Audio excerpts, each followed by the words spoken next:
I just felt so angry. I was just so angry to see him talk about her death so publicly in such a detailed way, and then to not accept any responsibility after having just described killing her. Hello and welcome to True Crime Rocket Science, the most authentic voice in true crime. Call me cynical, but when I saw the New York Post headline, United in Grief, dated October 24th, just 3 days after the Rush shooting, I wasn't convinced. It seemed a tad photo-oppy, as if someone wanted to see Baldwin appearing sympathetic and sorry, just as him bent over in apparent anguish hours after the incident also seemed to suggest the same, but also felt a little bit contrived. Now, more than 4 months later, that cynicism appears to be well-founded. Rather than united with Baldwin over the incident, Halyna's husband Matthew is angry, and it seems that he's incredulous at the actor's position, completely denying responsibility.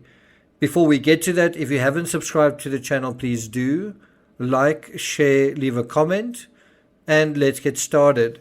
So there's an article in the New York Times. There's also some footage and interview Matt Hutchins gave to the Today Show. I'll put both links to those articles in the description. But where we are now, more than 4 months later, it's becoming clear how Halyna's husband really feels about what happened to Halyna.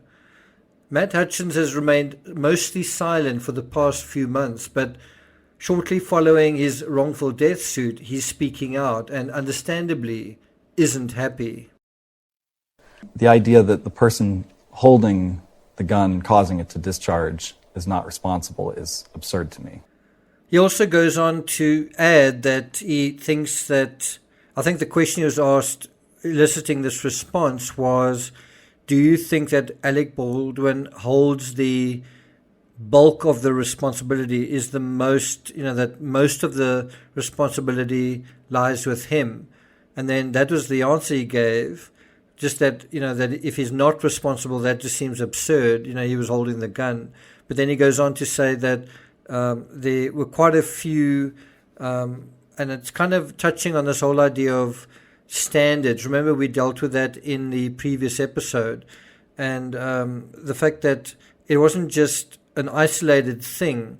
All of this is connected to other things, safety standards and protocols that weren't being followed in terms of the overall production. Certainly that is the position that he's taking.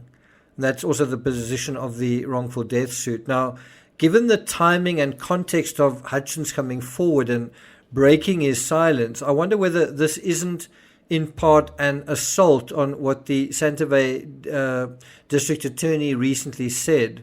So it was actually just 6 days ago when she said that it's possible that the gun could have discharged itself, right? It would be interesting to know what he thinks about that, especially because he's a lawyer himself.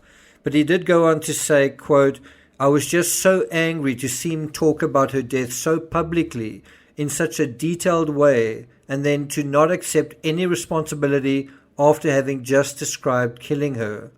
And that's what he said in this NBC interview. It feels like Baldwin is a relatively high-profile actor, some would say a very high-profile actor, and personality and it feels like he's leveraging his popularity to influence public opinion. Do you think that's fair to say that? And this feels like almost a counter to that there's a certain amount of influencing of public opinion going on, and now there needs, or I don't know if there needs to be, but there is a feeling that a counter narrative is necessary, and this is part of that counter narrative. And I think to compare apples with apples, I think to juxtapose it properly, you've got to almost put the interview that Matt Hutchins is giving on behalf of his wife, on behalf of this counter narrative, on the Today Show, right? And compare it to Alec Baldwin giving his interview, right? And then ask yourself which one is going to have more impact. which one is going to influence more people, right? And irrespective of who is right and which version of events is correct and legally actionable, just ask yourself, Alec Baldwin going on ABC News talking about what happened, and her husband going on to, NBC 4 months later, how much traction do you think the one version of events is going to get compared to the other version of events? And I think that's really where we are at a kind of a standoff in terms of one narrative versus another narrative, one legal position versus another legal position. And so, as I said, it feels like Alec Baldwin is trying to influence his supporters, I guess, his audience. And I think the question is it working? I'm not sure the true crime community are as easily influenced, but I could be wrong. There's a YouTube creator that's out there who's actually a lawyer as well, who didn't seem to be... he's only really spoken recently about his notion that the gun firing itself doesn't make much sense to him. It's taken 3 months for certain people in the true crime community to think this could actually be a true crime case. Well, of course it is. It is dealing with all the things that we know in terms of true crime. Versions of events, who is responsible, is there a cover-up, is someone telling the truth, and we're sort of waiting for charges. And there is evidence in this case, and there's all sorts of versions of events.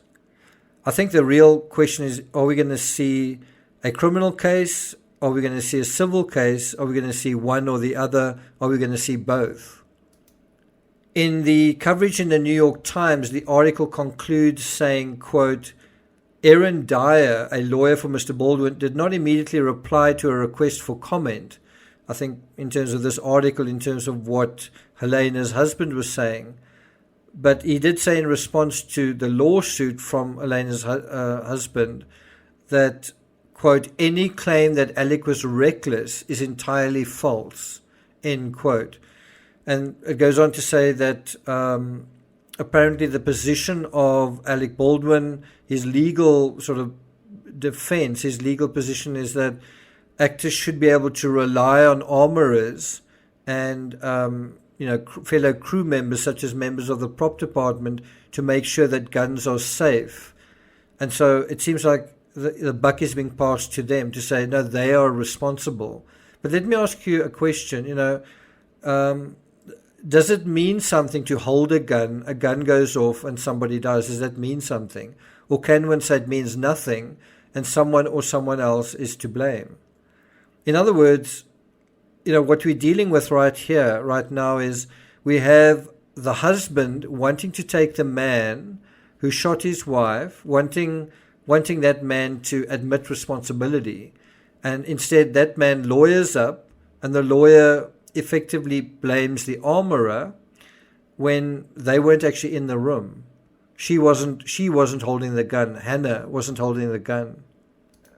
And so I personally tend to agree with Halyna's husband when he uses this word absurd, that, it does seem to be an absurd situation in a way, to say, it seems kind of an absurd defense to say, no, the gun fired itself, and then someone else is responsible for that. So I'm not going to take it further than that, but I do think it is going to be quite interesting, this legal contest. And it feels like Halyna's husband and Alec Baldwin are actually, instead of united, very divided. And to the extent that they remain very divided, you probably won't have a settlement. If you don't have a settlement, this case is going to trial. So just in terms of other content, I'm going to be putting up another deep dive in the Gabby Petito case. It'll be deep dive number 6. And then I'll probably also be doing a live stream at some point in the near future on the Barry Morphew affidavit. So look out for that. Thank you for listening, and I'll see you guys next time.